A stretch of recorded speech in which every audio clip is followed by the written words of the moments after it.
যে ব্যক্তি একবার হলেও পূর্ণ বিশ্বাসের সহিত এটি পাঠ করবে সে নিশ্চিত জান্নাতে যাবে। আসসালামু আলাইকুম রাহমাতুল্লাহি ওয়া বারাকাতুহু। আমার প্রিয় ভাই ও বোনেরা, আশা করি আল্লাহর অশেষ দোয়াই এবং রহমতে আপনারা সকলে ভালো আছেন। তাই শুকরিয়া স্বরূপ বলি আলহামদুলিল্লাহ।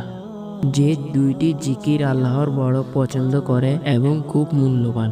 হাদিসে বর্ণিত আছে দুইটি বাক্য এমন রয়েছে যা বলা সহজ, আমলের পাল্লায় অনেক ভারী, আর আল্লাহর কাছে এটি অধিক পছন্দনীয়।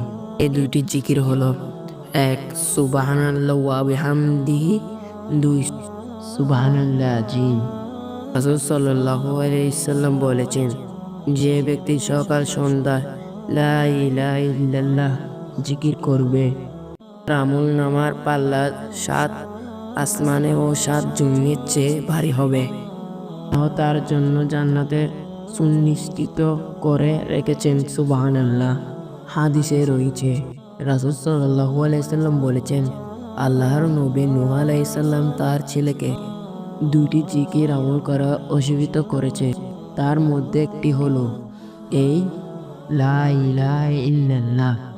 যদি 7 আসমানের ও 7 জমিনের অবিচ্ছিন্ন গোলাকার বৃত্তি হতো তাহলে এই জিকিরটি চূর্ণ বিচূর্ণ করে ফেলত এবং আল্লাহর আরশেও পৌঁছে যেত।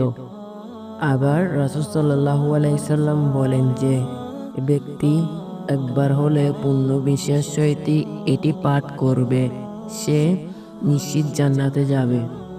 সুবহানাল্লাহ।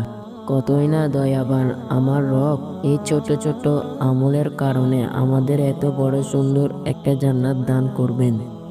রাব্বুল আলামিন আল্লাহ আমাদের শোনা বলার উপর বেশি বেশি করে আমল করার তৌফিক দান করুক। আমিন।